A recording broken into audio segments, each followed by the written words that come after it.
한 보름 전에 저희 학교 졸업식을 가졌습니다. 졸업식 때 되면 정문 앞에 꼭 계시는 분들이 계세요. 어떤 분들일까요? 그렇죠. 꽃 파는 분들이 꼭 계세요. 그래서 이제 꽃을 들고 우리 학생들이 사진도 찍고 아주 그 의미 있는 시간을 보냅니다. 근데 여러분, 꽃하면 또 떠오르는 대표적인 꽃이 있죠. 사랑하면 떠오르는 꽃, 장미입니다. 장미가 이제 세계 곳곳에서 재배가 되는데요. 여러분, 세계에서 가장 아름다운 향기를 내는 이 장미가 어디서 재배되는지 혹시 아시나요? 저도 몰랐어요. 근데 이제 인터넷에 찾아보니까 발칸 산맥에서 나는 장미가 가장 아름다운 향기를 낸다고 합니다. 그것도 낮에 따는 장미가 아니라 새벽 2시경에 따는 장미가 가장 향기로운 향기를 낸다 그래요. 그래서 일꾼들은 그 어둡고 추운 새벽 시간에 약 2-3시간 동안만 작업을 한답니다. 그런데 한밤중에 아름다운 향기를 바라는 것은 비단 꽃들뿐만 아니라 우리의 신앙도 마찬가지라고 생각을 합니다. 진정한 신앙은 고난의 밤중에 더 아름다운 향기를 바라기 때문입니다. 오늘 본문에는 그처럼 고난의 밤중에 더욱 아름다운 신앙의 향기를 바란 사람들의 이야기가 기록되어 있습니다. 본문 25절을 다시 한번 보실까요? 25절 말씀 한 목소리로 읽도록 하겠습니다. 자, 여기가 화면에 나오지 않나요? 그러면 성경을 한번 찾으셔서 사도행전 16장 25절 말씀 다 같이 한번 보시겠습니다. 한밤중에 바울과 실라가 기도하고 하나님을 찬송하며 죄수들이 듣더라. 한밤중에 바울과 신라가 뭐 했다 그랬어요? 하나님께 기도하고 찬송했다. 자, 그런데 이 밤은 그들에게는 아픔의 밤, 고통의 밤, 고난의 밤이었습니다. 왜냐하면 그날 그들은 참으로 억울하게 갖은 고난을 다 당했기 때문입니다. 그런데 그 밤에 그들은 찬송을 부릅니다. 고난의 밤중에 서글픈 신세 한탄의 노래가 아니라 하나님을 찬양하는 노래를 한 것입니다. 이 사건은 바울과 그 일행이 제2차 전도 여행을 하던 중에 빌립보에서 있었던 사건입니다. 거기에서 그들이 기도하는 곳에 가다가 점치는 귀신 들린 여종 하나를 만나게 됩니다. 이 여종은 점을 쳐서 그 주인에게 커다란 소득을 안겨주던 사람이었습니다. 그런데 이 여종이 바울과 그 일행을 따라와서는 이렇게 소리를 지르는 것입니다. 이 사람들은 지극히 높은 하나님의 종으로서 구원의 길을 너희에게 전하는 자라. 여러분, 이 귀신 들린 여종이 하는 말이 맞아요? 틀려요? 맞죠? 맞는 말이에요.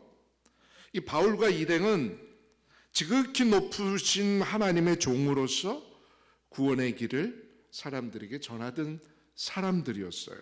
그런데 여러분, 좋은 말도 한두 번이죠. 그죠?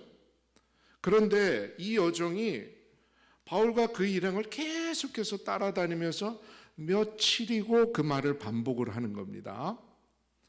자, 귀신 들린 여종이 그런 말을 하면서 뒤따라다니니까 모양새가 좋아요, 안 좋아요? 안 좋아요. 비록 맞는 말을 하고는 있는데 안 좋아요. 그리고 너무너무 귀찮게 쫓아다니는 것입니다. 그래서 바울이 심히 괴로워서 몸을 돌이켜서 이렇게 그 귀신에게 명했습니다. 예수 그리스도의 이름으로 내가 네게 명하노니 그에게서 나오라. 자, 이 말씀이 떨어지기가 무섭게 그 귀신은 그 여종에게서 나왔습니다. 그래서 그 여종이 온전해졌어요. 귀신에서 벗어났단 말입니다. 자, 그런데 이 일로 인해서 바울과 실라는 생각지도 못한 억울한 일을 당하게 됩니다. 바울이 점치는 귀신을 쫓아내가지고 더 이상 소득을 올릴 수 없게 된 이 주인들이 바울과 실라를 붙잡아서 관가에 고소를 해버린 겁니다. 그들은 바울과 실라가 유대인으로서 빌립보성에 와서 그곳을 심히 요란하게 하고 이상한 풍속을 전한다고 주장을 했습니다. 자, 여기에서 우리는 죄로 인해서 타락한 인간의 한 추악한 모습을 보게 돼요. 자, 귀신 들린 그 여종보다 돈과 이익에 더 관심이 있었던 이 주인들의 모습입니다. 그들은 자신들의 여종이 온전해진 것에 대해서 감사하기는커녕 오히려 바울과 실라를 관가에 고소를 해버렸어요. 여러분, 돈이 중요합니까? 사람이 중요합니까? 속으로 이렇게 생각하시는 분 혹시 없으시죠? 사람이 있은 다음에 돈이 있는 거죠, 그죠? 사람을 고쳤잖아요. 귀신을 쫓아내줬잖아요. 정신이 온전하게 됐잖아요. 그럼 그 주인이 감사해야 될 거 아니에요? 그런데 소득이 끊어졌다. 이제 조음을 못 쳐서 이제는 돈 벌 수가 없어. 이 여종은 쓸모가 없어. 이제 감사하기는커녕 바울과 실라를 고소해 버렸습니다.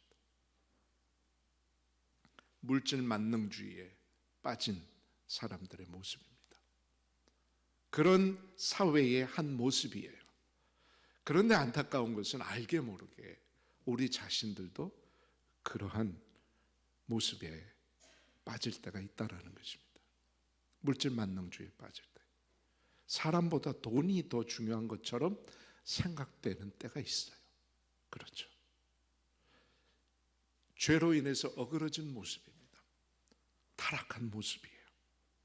이렇게 본문은 사람보다 돈과 이익을 쫓는 타락하고 이기적인 인간의 모습을 드러내 줍니다.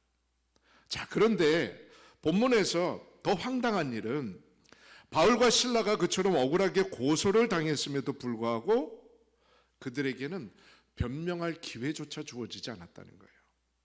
본문을 쭉 읽어보면 바울과 실라는 그저 마구잡이로 끌려가고 매맞고 감옥에 갇혔습니다. 바울과 실라가 자기 자신들에 대해서 변명할 기회가 주어졌다는 기록이 없어요. 전혀 없어요. 일사천리로 이렇게 돼버린 겁니다. 마치 예수님께서 재판당하시던 그 목요일 날 밤과 비슷해요. 그렇게 일사천리로 이 일이 진행이 된 것입니다.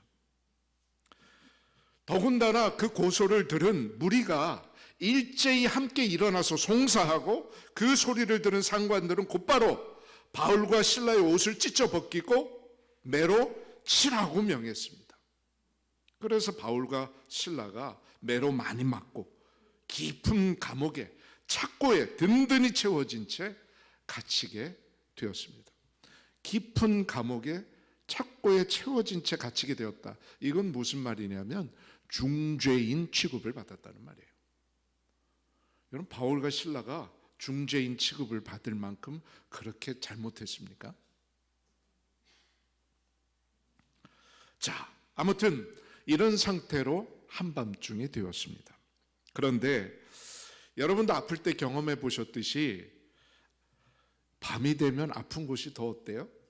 더 아파요. 낮에는 막 돌아다니더라고 정신없이 몰랐다가도 밤에 딱 자리에 누우면 삭신이 쑤셔오는 거예요. 그런데 이 바울과 실라가 엄청 두들겨 맞았습니다. 그러니까 얼마나 아팠겠어요. 그 밤에 그 맞은 자리가 얼마나 부어오르고 아팠겠습니까? 그런데 그 밤에 그들이 무엇을 했어요? 하나님께 찬송했습니다.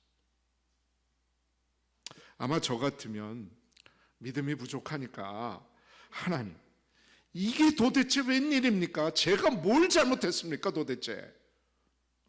귀신 들린 여종 고쳐줬는데요, 저는 선한 일을 했는데 제가 왜 이 일을 당해야 됩니까 하나님? 막 억울해하면서 하나님께 울분을 토했을지도 모르겠어요. 그런데 바울과 실라는 그러한 상황에서 오히려 하나님께 기도하고 찬송을 드렸던 것입니다. 사실 우리 삶에서 기쁘고 즐거울 때 찬송하기는 쉬워요. 그렇죠? 좋은 일이 생기고 하는 일마다 잘 되고 그럴 때는 누구나 찬송하고 감사할 수 있습니다. 그러나 우리의 삶에 고통과 슬픔이 찾아오고 어두움이 찾아오고 아픔이 찾아올 때 그 고난의 밤중에 찬송하기란 그리 쉽지 않습니다. 사실 조금이라도 우리의 삶에 어려움이 찾아오면 우리 입술에서 제일 먼저 사라지는 게 뭐예요? 감사, 찬송이에요. 제일 먼저 찾아오는 게 뭐예요? 한탄, 원망, 이런 것들이에요. 지난 3년 동안 우리는 코로나19로 인해서 참으로 불안하고 위축된 삶을 살아왔습니다. 신앙생활에 있어서도 커다란 불편을 겪어왔어요. 예배드리면서 찬송도 마음껏 부르지 못하고, 그죠? 찬양대는 마스크 쓰고 찬양했어야 되고, 여러분 찬송하시면서도 오늘은 이렇게 마스크 벗은 분들도 많이 계십니다만은, 몇 달 전만 해도 마스크 벗을 수가 없었어요, 예배 시간에. 그런 상황에서 찬송도 드리고 예배도 드렸으면 얼마나 답답했습니까? 신앙생활을 제대로 할 수 없다는 것이 초유의 사태예요. 그죠? 우리나라 기독교 역사를 보면 6.25 동란 중에도 마음껏 찬송하고 기도했어요. 근데 이게 코로나가 뭐라고? 아직도 많은 교회가 코로나19로부터 완전히 회복되지 못한 상황 가운데 있습니다. 찬양대도 마찬가지고요. 그런데 오늘 여기 성도교회 와서 보니까 찬양을 어찌나 열정적으로 하시는지 제가 참 감동이 됐어요. 드럼도 멋있게 치고 우리 연주도 자매 형제님 아주 멋있게 해주시고 너무너무 아름다운 모습을 봤습니다. 자, 이렇게 코로나19가 지나가면서 우리가 지난 시간들을 되새겨 보면 참 우리가 고난의 밤중에 있었다. 그리고 그 밤은 아직도 끝나지 않았습니다. 그렇죠? 너무너무 힘든 시간들이 계속되고 있어요. 코로나19로 인한, 그리고 저 우크라이나 전쟁으로 인한 경제 위기가 전 세계를 뒤덮고 있습니다. 너무너무 힘드시잖아요? 힘드시죠? 별로 힘드시지 않으신가 보다. 하나님 안에 있으시니까.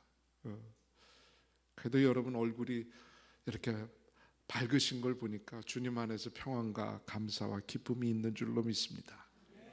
자, 어쨌든 이렇게 바울과 실라가 어려운 그러한 고난의 밤중에 이들은 기도하고 찬송했습니다. 핵심적인 본문의 메시지는 바로 그것입니다. 고난의 밤중에 우리가 무엇을 할 것이냐? 기도하고 찬송하라는 것입니다. 그것을 하나님께서 오늘 우리들에게 가르쳐주고 계십니다. 자, 그러면 이처럼 고난의 밤중에 우리가 찬송한다는 것은 어떤 의미가 있느냐?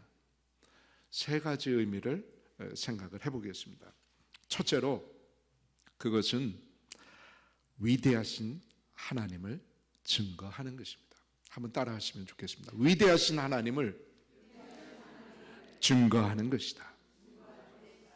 여러분, 평소에도 우리가 찬송과 기도를 통해서 하나님을 드러내고 하나님을 찬양하고 하나님께 영광을 돌립니다. 그러나 고난의 밤중에 하나님께 기도하고 하나님께 찬송하는 것은 특별히 더 위대하신 그 하나님을 증거하는 사실이라는 것을 꼭 기억하시기 바랍니다.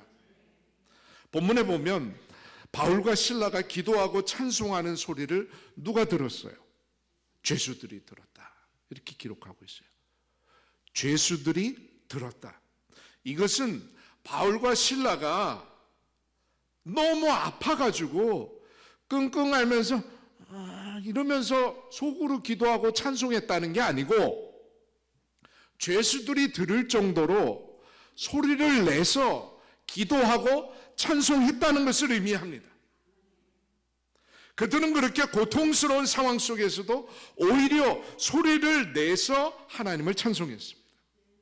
이것은 바울과 실라가 옥중에서도 그 깊은 감옥에서도 고통 중에서도 오히려 기도와 찬송을 통해서 하나님을 드러내고 있었다, 하나님을 증거하고 있었다는 것을 뜻하는 것입니다. 그런데 만약 바울과 실라가 그 감옥에서 어떤 사람들처럼 우리는 억울하다고 소리치고 울분을 토하면서 행여 하나님이나 그들을 고소하고 때린 사람들에 대해서 원망하고 불평을 늘어놓았다고 한번 생각해 보십시오. 그것을 들은 다른 죄수들이 어떻게 생각하겠습니까? 예수를 믿는다고 하더니 다른 게 아무것도 없네, 우리랑 똑같아, 저 죄인들하고 똑같아, 저 죄수들하고 똑같아, 똑같이 원망하고 똑같이 불평하고, 그렇게 의로우면 왜 이 감옥에 갇혔다, 이러면서 첫째는 바울과 실라에게 손가락질 할 것이고, 두 번째는 그들이 믿는 하나님에게 손가락질을 하지 않겠습니까? 그러므로 우리는 반드시 기억해야 합니다. 다른 사람들이 우리의 언행을 늘 지켜보고 있다는 사실을. 우리 주위에 많은 사람들이 예수 믿는 우리들은 어떻게 하나 늘 지켜보고 있습니다. 따라서 우리는 우리의 언행을 통해서 하나님의 영광을 가리지 않도록 늘 조심해야 하는 것입니다. 그리고 더 나아가서 우리의 말과 행동을 통해서 하나님을 증거하도록 애써야 하는 것입니다. 만약에 우리들이 말이나 행동에서, 그것이 어떤 상황에서든지 간에 말이나 행동에서 실수를 하게 되면 사람들은 그것을 가지고 그리스도인들을 욕하고 교회를 욕하고 하나님을 향해서 손가락질하는 것입니다. 그런 점에서 본문의 바울과 실라는 참으로 신앙인의 모범이라고 할 수가 있습니다. 그 고난 중에서, 그 아픔 중에서 오히려 하나님을 증거했다는 사실. 그리하여 그것을 듣고 있던 죄수들에게 진정한 신앙인의 향기를 드러냈다는 사실, 그리고 하나님을 증거했다는 사실, 이것을 기억하셔야 한다는 말씀입니다. 그처럼 우리들도 고난의 밤중에 오히려 찬송함으로 구원의 하나님을 증거하는 삶을 사실 수 있기를 간절히 주님의 이름으로 축원합니다.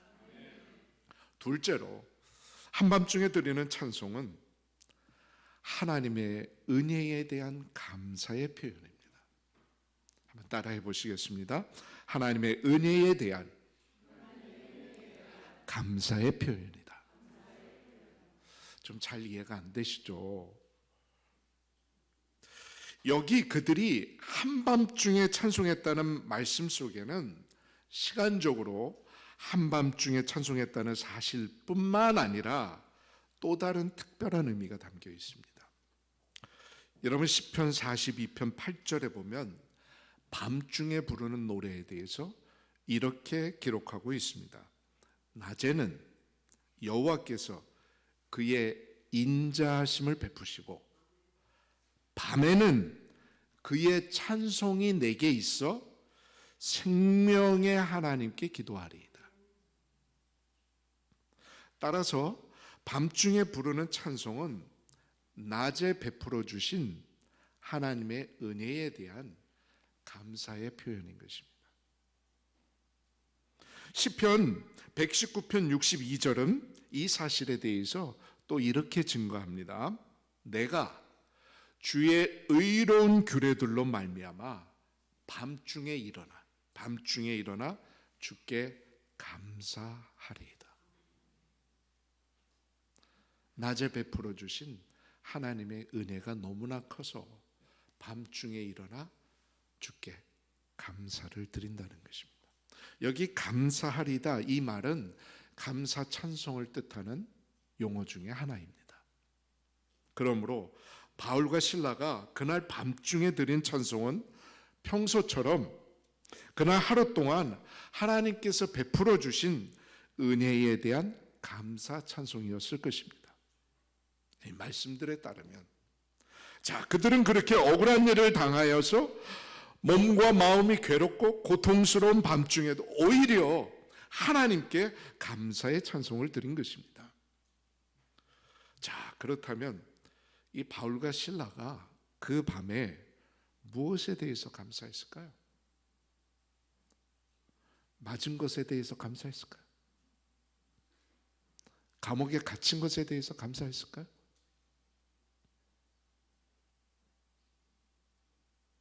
기본적으로 뭐에 대해서 감사했을까요?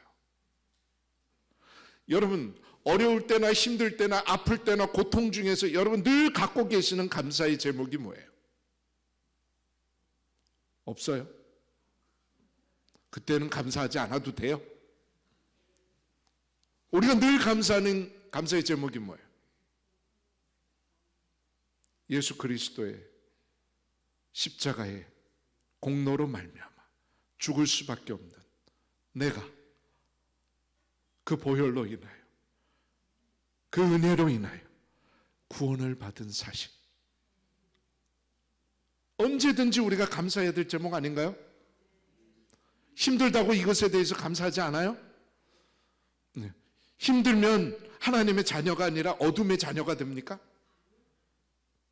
늘 우리는 하나님의 자녀예요. 그렇죠?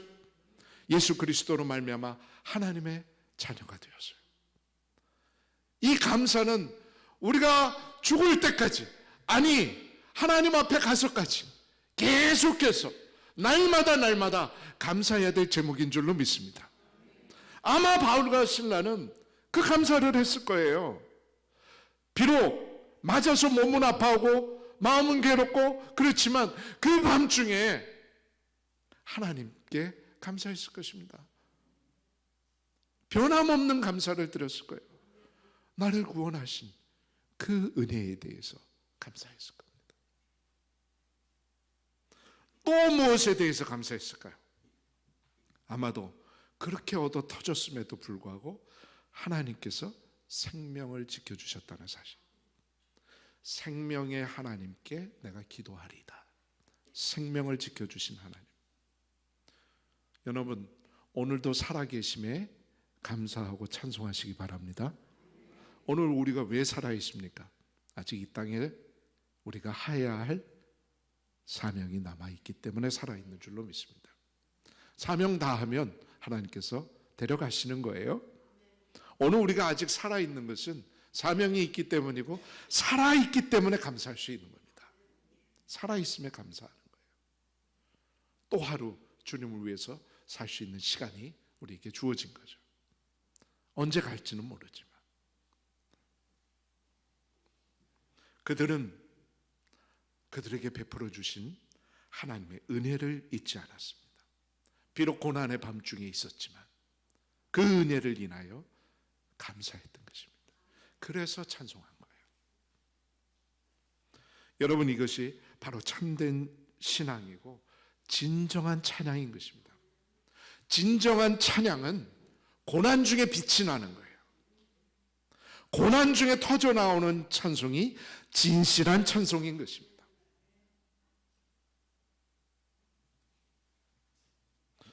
여러분, 지금 여러 가지로 사는 게 힘드시죠? 우리 젊은이들은 우리 음악하는 친구도 아까 우리 목사님하고 이제 식사를 하면서 우리 장로님과 집사님과 목사님과 식사를 하면서도 얘기했습니다만 음악하는 사람도 먹고 살기가 힘들어요. 음악만 해서 먹고 살면 얼마나 좋겠어요. 그러니까 음악하는 사람들이 음악만 해서 먹고 살지 못하고 이런저런 일들을 막 해요. 소위 우리끼리의 전문 용어로 오브리도 뛰고 그래. 누가 그러더라고. 오불이가 뭐야? 그러면 한 번 갈 때 오불 주기 때문에 오불이래. 오불이라고 해봤자 우리나라 지금 환율 내에서 6, 7천 원밖에 안 돼. 뭐 농담이겠죠. 참 먹고 살기 힘들어요. 우리 청년들 학교 졸업해도 직장 취업하는데 어려움이 있죠. 참 어려움이 많아요. 예. 우리 중장년층은 그렇다고 편합니까? 예. 점점 생활이 어려워지고. 참 우리나라처럼 잘 사는 나라도 없어요. 제가 보니까 잘 사는 나라 없는데 다들 힘들다 그래요. 행복지수가 떨어진다는 말이죠. 근데 늘 감사하면 좋겠어요. 우리는 어려울 때도. 그러면 하나님께서 더 부어주시지 않겠습니까? 없다 하면 있는 것까지 없어지고 있다 하면 하나님께서 더 주시는 거예요. 믿으십니까 여러분? 그게 믿음의 비밀이에요. 신앙의 비밀이에요. 감사하는 사람은 감사할 조건이 계속해서 넘쳐날 줄로 믿습니다. 감사 안 하면 감사 안 할 조건들만 자꾸 생기는 거예요. 아멘. 감사합니다. 어려울 때 불평하고 한탄하지 마시고 바울과 실라처럼 오히려 하나님을 찬송하고 하나님께 기도하는 여러분 되시기 바랍니다. 하나님께서 베풀어 주시는 그 크신 은혜에 대해서 늘 감사할 줄 아는 그런 성숙한 신앙인이 되시기를 바랍니다. 마지막 세 번째로 한밤중에 드리는 찬송은 구원의 기적을 가져옵니다. 따라해 보시겠습니다. 구원의 기적을 가져온다. 그렇습니다.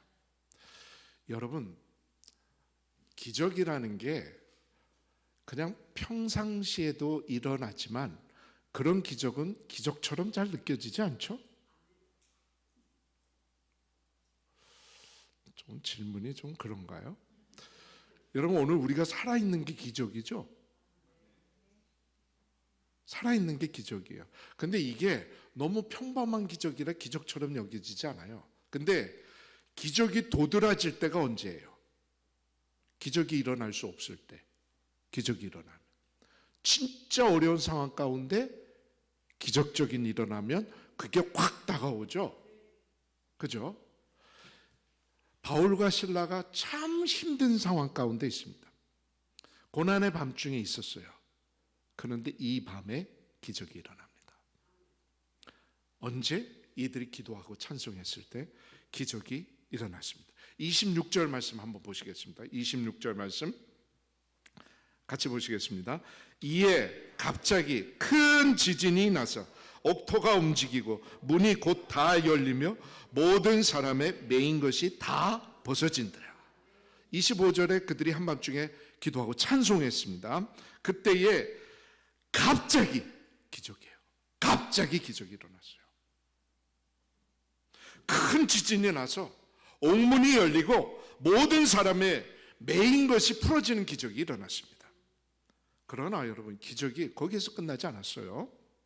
계속 이어지는 말씀을 보면 그 감옥을 지키던 간수가 자다가 깨서 옥문들이 열린 것을 보게 됩니다. 그리고 죄수들이 도망한 줄로 생각하고 칼을 빼서 자결하려고 합니다.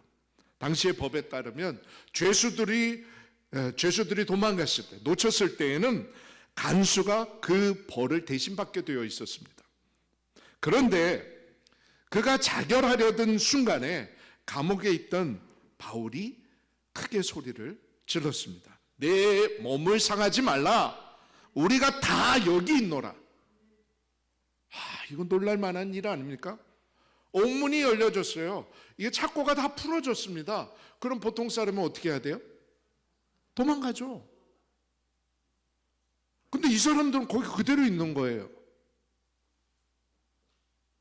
그러니까 이 간수가 놀랐습니다. 이건 뭐지? 이 사람들은 뭐지? 이 사람들 대단한 사람이다. 왜 거기 있지? 그러면서 그 앞에 부복을 합니다. 그러면서 묻습니다. 선생들이요, 내가 어떻게 하여야 구원을 얻으리까? 그때 바울과 실라가 그에게 복음을 전합니다. 주 예수를 믿으라. 그리하면 너와 내 집이 구원을 받으리라. 그리하여 그 간수와 그의 온 식구가 복음을 받아들이고 구원을 얻는 놀라운 기적, 구원의 기적이 일어나게 됩니다. 이게 그 밤에 일어난 기적이에요. 그 고난의 밤에 그와 같은 기적들이 일어났습니다. 바울과 실라에게는 육신의 멍에가 벗어지는 구원의 기적이, 그리고 그 간수와 그 가족들에게는 그들의 영혼이 구원받는 기적이 일어난 것입니다. 그런데 어떻게 그 일이 일어났다고요? 바울과 실라가 고난의 밤중에 찬송하고 기도했습니다. 그 고난의 밤이 구원의 새벽으로 변하게 된 것입니다. 역사상 수많은 신앙인들이 그처럼 고난의 밤을 찬송으로 이겨냈습니다. 한순간에 모든 재산과 자녀들까지 다 잃었던 욥, 그는 그러한 고난의 밤중에 이렇게 찬송했습니다. 주신 이도 여호와시오, 거두신 이도 여호와시오니 여호와의 이름이 찬송을 받으실지니이다. 또한 하박국 선지자는 이러한 유명한 찬송을 남겼습니다. 비록 무화과 나무가 무성치 못하며 포도나무에 열매가 없으며 감람나무에 소출이 없으며 밭에 먹을 것이 없으며 우리의 양이 없으며 외양간에 소가 없을지라도 나는 여호와로 말미암아 즐거워하며 나의 구원의 하나님으로 말미암아 기뻐하리로다. 자신에게서 모든 것이 다 없어지는 그 암울한 밤중에도 자신은 구원의 하나님으로 인하여 찬양하겠다는 것입니다. 또한 다윗은 대적들에게 산으로 광야로 쫓겨다니는 고난 중에서도 수많은 찬양의 노래 시편을 남겼습니다. 내가 사망의 음침한 골짜기로 다닐지라도 해를 두려워하지 않을 것은 주께서 나와 함께 하심이라. 주의 지팡이와 막대기가 나를 안위하시나이다. 죽음과 같은 고난의 밤중에 다윗이 부른 찬송입니다. 이렇게 우리 신앙의 선조들은 모두 찬송으로 고난의 밤을 이겨냈습니다. 유명한 찬송 작가 중에 벤자민 슈몰크라는 목사님이 계십니다. 이분은 독일의 루터교 목사님이었습니다. 독일에서 종교개혁이 일어나고 이제 루터교가 생기고 그 루터교 개신교의 목사님으로서 독일의 슈바이츠니츠라는 곳에서 목회를 하셨어요. 근데 그 당시에 이제 개신교 목사님들은 적고 목회할 그 뭐라 그래야 되나요? 목회지는 굉장히 넓었어요. 그래서 한번 이제 목회지를 둘러보러 나가면 상당한 시간이 걸렸습니다. 근데 그날도 이 목사님이 목회지를 쭉 돌아보고 온 거예요. 그런데 집에 와 보니까 집이 홀라당 다 불타버렸습니다. 잿더미가 됐어요. 그런데 이 목사님에게는 두 아들이 있었습니다. 근데 두 아들이 보이지 않는 거예요. 그 느낌이 이상하잖아요. 그래서 잿더미를 뒤져봤습니다. 거기에 두 아들은 싸늘한 시신이 되어 있었어요. 집과 함께 불타버린 거죠. 순간 목사님이 정신이 아득해졌습니다. 그러다가 정신을 차리고 두 아들의 시신을 앞에 놓고 이 목사님의 입술에서는 서글픈 그 한탄의 노래보다 이러한 찬송이 흘러나왔습니다. 내 주여 뜻대로 행하시옵소서. 온몸과 영혼을 다 주께 드리니 이 세상 고락간 주 인도하시고 날 주관하셔서 뜻대로 하소서. 내 주여 뜻대로 행하시옵소서. 온몸과 영혼을 다 주께 드리니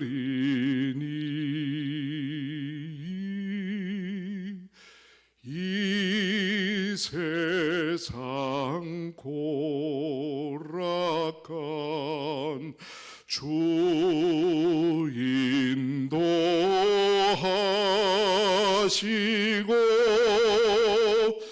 날 주관하셔서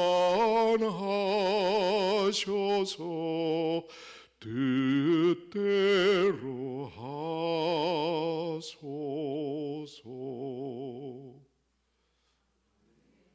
슈머크 목사님은 두 아들과 집을 한순간에 잃은 그 슬픔과 고통 중에서도 오히려 하나님을 찬송했습니다. 그 고난의 밤중에 오히려 하나님께 노래했습니다. 자신의 두 아들들뿐만 아니라 자신의 온몸과 영혼도 다 주께 드리니 주 뜻대로 하옵소서. 자신을 헌신하면서 찬송했습니다. 여러분, 찬송은 헌신의 마음 없이는 부를 수가 없는 것입니다. 이 찬송 2절에 보면 주님도 때로는 울기도 하셨네. 주님도 우셨어요. 나사로의 무덤 앞에서 우셨습니다. 멸망하게 가는 이스라엘 예루살렘 성을 바라보시면서 우셨어요. 나를 위해서 울지 말고 너희 자녀들을 위해서 울라 말씀하셨어요. 그것을 기억하면서 슈머크 목사님이 이런 찬송을 하나님 앞에 드린 것입니다. 주님 나를 위해서 그렇게 희생하셨지요? 저도 주님을 위해서 희생합니다. 주님 제 두 아들 데려가셨지요? 주님 저도 데려가셔도 좋습니다. 내 온몸과 영혼 다 주님께 드리니 주님 뜻대로 하십시오. 주님 뜻대로 사용하여 주옵소서. 이 헌신의 마음으로 하나님을 찬송했던 것입니다. 그리고 이 고난의 밤을 이 찬송으로 이기고 승리하셨습니다. 여러분, 저기 여수에 내려가면 손양원 목사님 기념관 있잖아요. 혹시 다녀오셨습니까? 두 아들을 공산당한테 잃고 그 속에서도 오히려 그 아들들을 죽인 사람을 양자로 삼아서 훌륭한 일꾼으로 양육한 목사님. 그분이 두 아들의 죽음 앞에서 감사하면서 쓴 시가 거기 기념관에 걸려 있어요. 하나님께서 우리 두 아들을 이렇게 제물로 하나님께 드릴 수 있게 하셔서 너무너무 감사합니다. 감사의 글귀가 거기에 있습니다. 그리고 하나님께 감사의 헌금을 드렸어요. 그 액수가 엄청난 액수를 드렸습니다. 목사님. 그게 뭐가 감사하겠어요? 인간적으로 보면. 그것이 바로 헌신이라는 말입니다. 그것이 바로 주님을 향한 찬양이라는 말이에요. 헌신 없이 감사할 수 없고요. 헌신 없이 찬양할 수 없습니다.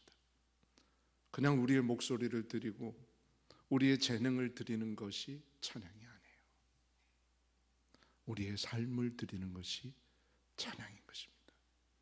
헌신이 찬양인 거예요. 특별히 본문은 고난의 밤중에 그렇게 헌신하고 고난의 밤중에 주님을 찬양할 것을 말씀하고 계세요. 고난의 한밤중에 부르는 찬송, 그것은 위대하신 하나님을 증거하는 외침이고 날마다 우리에게 베푸신 하나님의 은혜에 대한 감사의 표현이고 구원의 기적을 가져오는 열쇠인 것입니다. 꽃은 한밤중에 더욱 향기를 발하고 보석은 한밤중에 더욱 빛을 냅니다. 그처럼 신앙은 고난의 밤중에 더욱 드러나는 것입니다. 여러분, 우리가 코로나19를 겪으면서 다 보았어요. 하나님께서 신천지라는 이단을 드러내는 것을 봤습니다. 참된 신앙과 거짓된 신앙을 하나님께서 가르셨어요. 그뿐만 아니라 구원파를 드러내셨어요. 이단들을 드러내셨어요. 이 코로나19는 우리 신앙의 역사에서 알곡과 가라지를 가른 역사로 기록될 것입니다. 그 고난의 밤중을 견디고 여기까지 오신 여러분 장하십니다. 참 잘하셨습니다. 앞으로도 이 믿음 굳건하게 지키면서 주님 나라 가시기까지 충성하시기 바랍니다. 고난의 밤중에 하나님께 예배하고 하나님을 더욱 찬양하는 우리 모두가 될 수 있기를 바랍니다. 마음 답답하고 괴로울 때 찬송과 감사를 하나님께 드리시기 바랍니다. 특별히 오늘 헌신을 새롭게 다짐하는 우리 찬양대는 그렇게 고난의 밤중에도 계속해서 하나님을 찬양해야 할 사명을 맡은 사람들입니다. 고난의 밤중에도 찬송함으로 하나님의 위대하심과 영광을 나타내야 하는 것입니다. 고난의 밤중에 드리는 그러한 찬송을 통해서 오늘 헌신을 새롭게 다짐하는 찬양대원들과 성도님들 모두 고난의 밤이 구원의 새벽으로 변하는 놀라운 축복을 경험하실 수 있기를 주님의 이름으로 간절히 축원합니다. 같이 한번 기도하시겠습니다.